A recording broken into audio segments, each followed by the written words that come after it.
Ready to make a real impact every day? Join the Active Day Home Care team and help clients maintain their independence in the comfort of their own homes. Make a difference in someone's life as you provide essential daily assistance and protect their health and happiness. Earn up to $20 an hour and enjoy additional perks like optional daily pay, 401k, paid time off, ongoing educational training, and more. Join a team that values care, compassion, and your professional growth. Visit activeday.com to apply. With so many options, why choose Arizona State University? For me, the only online option was ASU because of the quality. Their faculty was really involved with their students and care about your personal journey. The dedication to my personal development from my professors, that's been extremely valuable to me. Earn your degree from the nation's most innovative university. Online. That's a degree better. Explore more than 300 undergraduate, graduate, and certificate programs at asuonline.asu.edu. Lowe's knows how to help you save. This July 4th, get up to 40% off select Maytag laundry appliances. Plus, get an additional 10% off when you buy 2 or 3 select major appliances. And when you buy 4 or more, you'll save an additional 20%. Find the right appliances and features that fit your home's unique needs and style. Shop Maytag 4th of July deals at Lowe's. Valid through 7/9. See Lowe's.com for details. Savings vary based on purchase amount. Selection varies by location. And here is your host, filmmaker, Meosha Bean. Hi everyone, welcome to Creators today. Today we have a special guest. Hi everyone, my name is Clarke Wolfe. Welcome to the show. I'm so glad you can do this. Thank you. Thank you so much for asking me. I'm really happy that we were able to do this also. Yay! So, I mean, you're so incredibly talented. You do a lot of things. I was reading your bio, I was like, oh my God, that's amazing. So, I mean, wow. Well, that's very generous. That's very generous because as I was looking at your IMDb page, I was looking at all the shorts and all the different things that you do as well. And, the feeling is mutual. But I think what that really, honestly, I think it's just because in this day and age, in this part of the business, I feel like you just always have to be creating your own content. It's not enough. I mean, don't get me wrong. Like if you're the type of person who only wants to do one thing, then obviously I think that you should follow that passion. But, I think you and I both, are in front of the camera in some ways, behind the camera in some ways. I think you constantly have to be creating. Yeah. And now that digital is so prevalent and the technology is there, it's like, honestly, I feel like we don't have an excuse, to not be doing something all the time. That's so true. I just wonder, how was it like growing up? What was that like? Well, so I grew up in Atlanta. I grew up in a suburb of Atlanta, and I always was interested in film. I loved pop culture. I loved, entertainment, and always knew that I wanted to be an actor. And so I went to my parents very early and told them that, and they were like, well, you can do theater, local stuff like that, or stuff at school, but that's the extent of what we're going to do. And so that passion and that interest never went away. And so I did local theater and school theater since I was 4 years old, and I took classes. And, when I was 16, I started driving, and I had a driver's license and the access to a car. I would drive myself to auditions. I would drive myself to, because I just was like, okay, if you're not going to take me, then I'll take myself. I love that. Yeah. So I've sort of always been, and I've always been interested in superheroes, and I've always been interested in things that are scary, even though I was scaredy cat and didn't really embrace horror until I was in high school. But I always was interested in fantasy, dark fantasy, and science fiction and those types of stories, as a younger kid. So I feel like I've kind of always been this way. I love that. Yeah. What were some of your one of the, I guess, dark fantasies, or even some of the films that you were like, oh, you're really kind of attracted to? Yes. Well, so the way I always kind of say it is, and I think that if you're into genre storytelling, there is a gateway. There's usually always a gateway. And for me, it was sort of like things like Labyrinth and, Ooh. Legend and Yeah. a lot of Tim Burton stuff. I loved Beetlejuice early on. I loved Pee-wee's Playhouse early on, like Nice. subversive, weird, kind of dark stuff that's okay for kids, Rogues, The Witches, I loved for a period of time. Like, I always say that as far as I was concerned, it was a short film that ended with a lady taking her face off, and that was the end of the movie because I could never get past that one part until but it was like to the point. I would go back to the video store every week and every week rent it. And my babysitter finally was like, okay, how about this? How about you because we kept renting the movie, and then I would be like, nope, turn it off, this is too much. And so finally she said, why don't we do this? You close your eyes and I will tell you when that part is over, and then we can finish the movie. And I was like, deal, okay. But it's like, so that attraction was always there, but I just was too scared. That's amazing. And then I mean, like, you've done your acting credits were amazing. Like, you did a Satanic Panic. I was like, whoa, that's amazing. I mean, how was that, getting that job, and what was that like? So the director, Chelsea Stardust, is a personal, one of my best friends. Nice. And we've also worked together many times before, which is really cool. I, not only in front of the camera, I've been in a handful of her shorts, Nice. but I produced a musical called Slashed the Musical, which Chelsea directed. It's a stage musical that premiered at the Hollywood Fringe Festival in 2017, and it was an original slasher musical. Love and that. written by Sean Keller, and Chelsea directed it, and I produced it and co-starred in it. And so we've collaborated, many times before, and continue to collaborate, and hopefully we'll be collaborating in bigger ways going forward. But yeah, when Chelsea got that opportunity, she found this role in the script, and she said, okay, so don't take this the wrong way, but I have a role that I think you would be really great in. It's a sex worker. And I was like, okay. But what was great was, for me, because how the art industry is. Your industry is that you are one thing and that's it. Right. And so I actually was flattered by the fact that Chelsea would cast me in a role that I knew nobody would ever cast me in, like, ever. I would never audition for Gracie the sex worker and somebody would be like, yes, let's cast her. And so, and so I was honestly, like, flattered and excited that I got to have something on my reel. I got to do something that was completely different than what I normally would have the opportunity to do. Yeah, that's what acting is, right? It's going outside of things that you're uncomfortable with, and that's that growth that you get. And so that's awesome. And then you also did something, you starred in something with opposite of Barbara Crampton. Oh my God, who I love. She's amazing.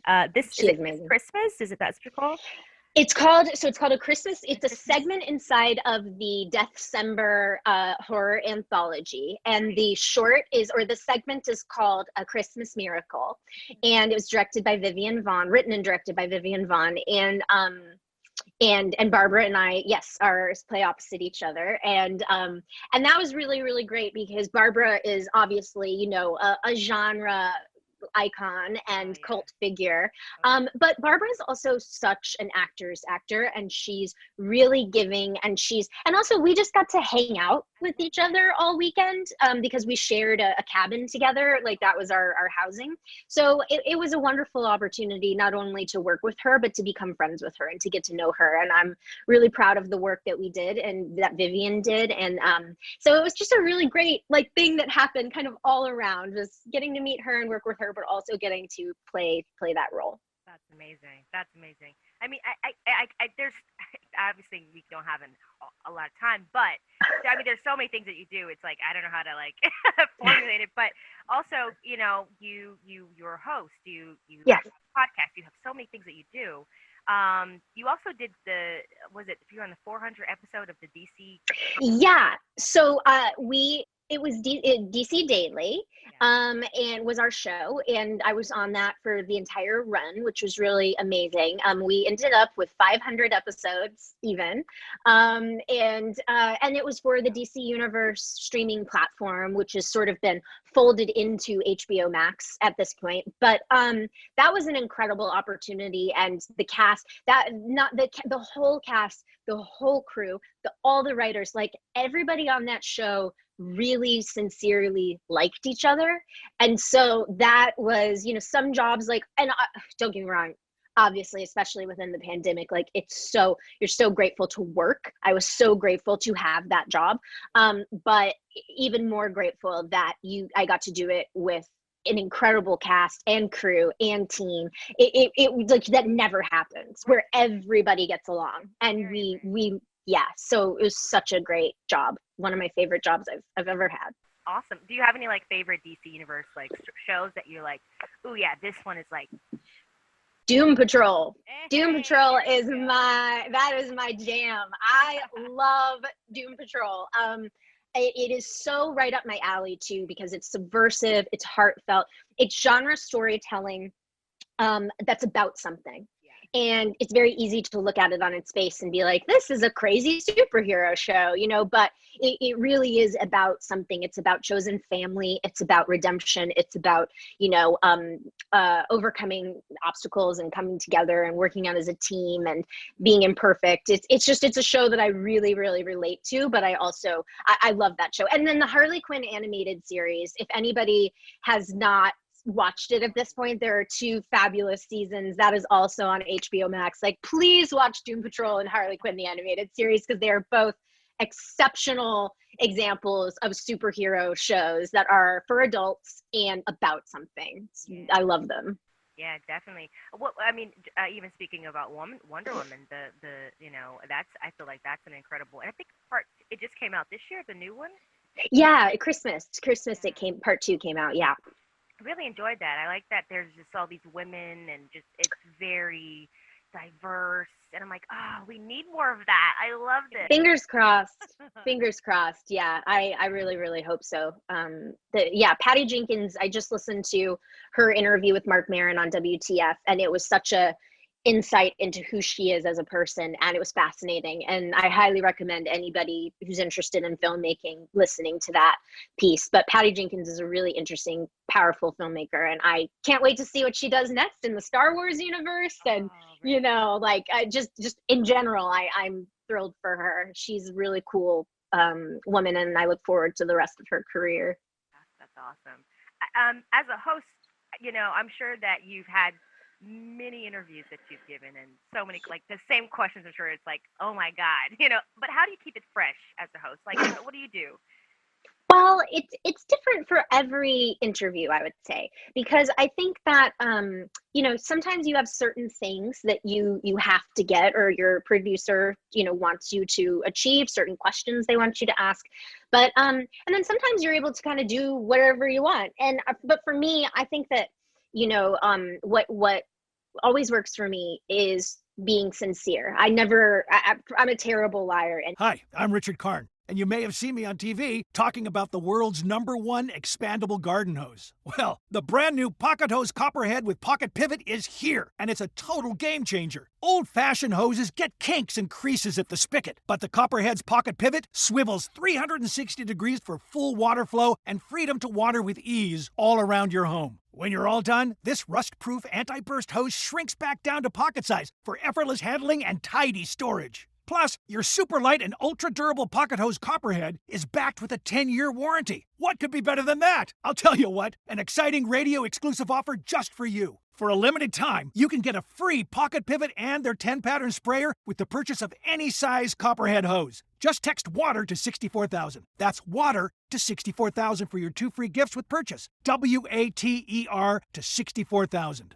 By texting 64,000, you agree to receive recurring automated marketing messages from Pocket Hose. Message and data rates may apply. No purchase required. Terms apply. Available at pockethose.com/terms. Anyway, and so I think, the opportunity to, even if you don't like the bigger picture piece, even if you don't like the movie or the TV show or the whatever, there's always something that's interesting that you can ask a question about, or you can relate to, or that you react to or respond to. And so that's how I try to approach any conversation that I have. But I will be honest, like, I'm horrible at junkets. The junkets are 4-minute interviews, and I rarely feel like I do a good job with those. But there's some people that are good at different things. But I really love like Q&A format. I love free flowing conversations. A lot of times at conventions you can do those, and but yeah, I think just being sincere and actually reacting to something, as opposed to asking the thing that you think you're supposed to ask or whatever, is always a good way. Yeah. What were some of your favorite interviews that you've done in your time? Oh man. I know it's hard to narrow it down. Yeah, A lot well, of people. yeah, I have, and gosh, I'm trying to think of like ones that stand out. Like, that was cool. I told a knock knock joke to Keanu Reeves one time. That was fun, for the movie Knock Knock, Eli Roth movie. Yeah, great. And yeah, really, I actually really love that one. And I remember Walton Goggins was really cool, but also he's from the South. I think he's from Georgia. And so I was like, I'm from there, I'm from Georgia too. And he was like, oh, cool. I'll be there around Christmas, and I was like, great, I'll see you around. So it's like those kind of, I think so. And sometimes I've found like there are some people who, yeah, I think just being real with people and trying to connect in those ways. But I don't know why those are the two that are like jumping to my mind right now, when I know that I interviewed John Cryer for DC Daily. He's playing Lex Luthor on Supergirl right now. And he also played Lenny Luthor in Superman 4, The Quest for Peace. So I asked him a ton of Superman 4 questions, which I'm sure he never gets, but he spilled the tea. John Cryer is not trying to he's had secrets and stories. And so that was fun. And then every now and again, I get to interview my friends, like you run into somebody where you're like, oh my gosh, and here we are. And you are a person that I've known for all these years, and now I'm interviewing you. So yeah. I love that. Oh man, I went to Comic-Con once in the experience, and then you see the people interviewing. I'm like, wow, that is so fun. And I got to even just the fans are absolutely incredible, and it's like, wow, it was a really fun. I wanted to one day try to like host something like that, but the fans they're very loyal. Yes. Yeah, and the costumes are just. I love cosplay. I have no skill or talent in terms of like visual arts, creative art, like none. But I appreciate it that much more, the artistry that goes into cosplay, and also the creativity of picking a character that maybe is lesser known and then doing that so perfectly, because when somebody gets it, you're like, whoa, that's impressive. So I also love cosplay. That's awesome. So how do now that we're kind of out of 20, we're definitely out of 2020. Thank God. How do you feel like the industry is moving or going towards? What do you feel like? What's this new kind of, I don't know, reality that we're in with this industry, and what do you feel like where we're going with this? I mean, now that COVID's here and. Yeah. It's so tough. So in some ways, I think that the virtual element, being able to do things digitally like this, obviously if you want to have a conversation with somebody, it's usually ideal to be able to do it in person, right? But I think that it is opening up opportunity in a way of maybe having access to somebody that you wouldn't normally have access to. And I recently did the Wonder Woman 1984 junket, and it was virtual. And that, for me, I liked so much better. And I know that, like Pedro Pascal was like in Europe somewhere, and Gal Gadot was somewhere else. And all these people were in different parts of the world. And yet they were super chill. They were, not that they're not normally, but I think for the interviewer and the interviewee, for me at least, I was so much more relaxed. I enjoyed the conversation so much more. So I personally prefer this sort of that virtual type of junket.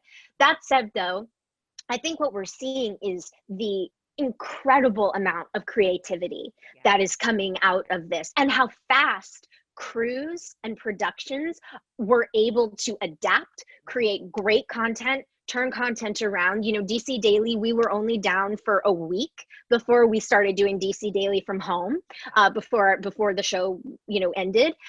With the job I'm doing now with Twitch and The Walking Dead, that was in theory supposed to be an in-studio project, but here we are, we're doing it on Twitch and from home, and it feels more appropriate to Twitch. And so, and you're seeing short films, and you're seeing, you know, I can't wait to see Zendaya's feature that she just was like, all right, let's go to a house. I wrote something, let's make a movie. And like that. So that type of stuff, you know, I recently directed my first short film, and thank you. And it was really cool utilizing the limitations of COVID, but also sort of like working within them. I know a lot of creators are trying to like find ways to do it like this, but it's not about COVID. And so that's also good. But like, so I'm impressed. Yeah. Frankly, I'm impressed by how our industry has adapted. What I think remains to be seen is how the cities and Los Angeles as the epicenter of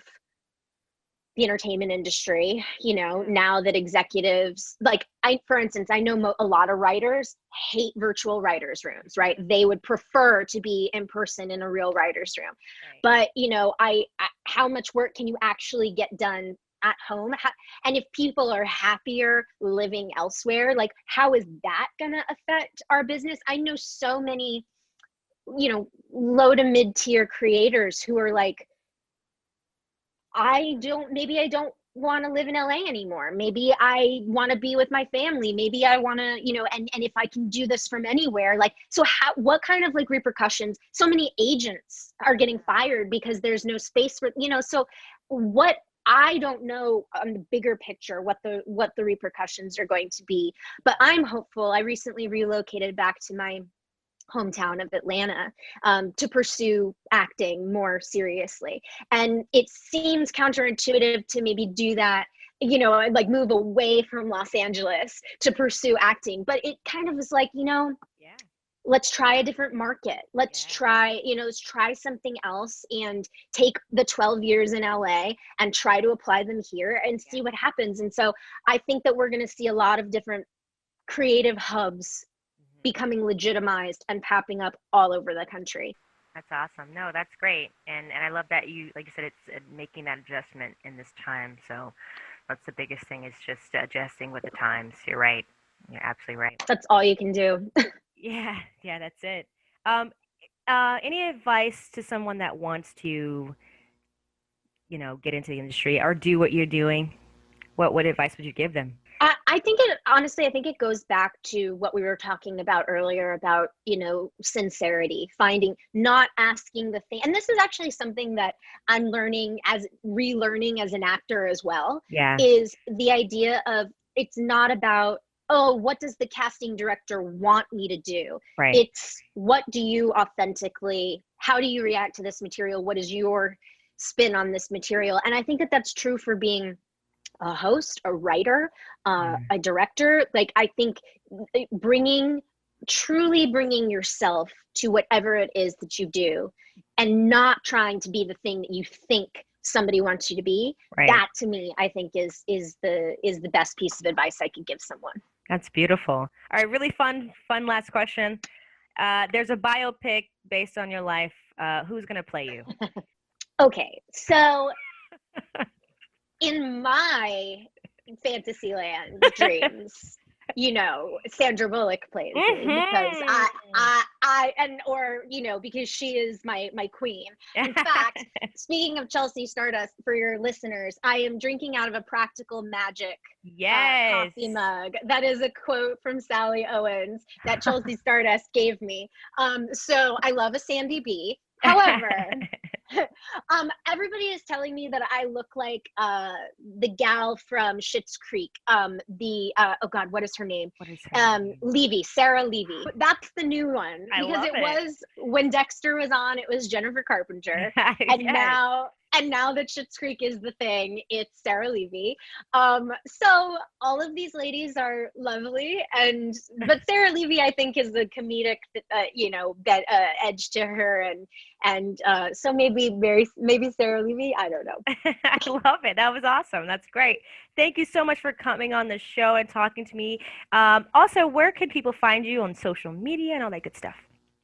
You can find me, I just was pronouncing her name completely wrong. It's Levy. I don't know what I was talking about, Sarah Levy.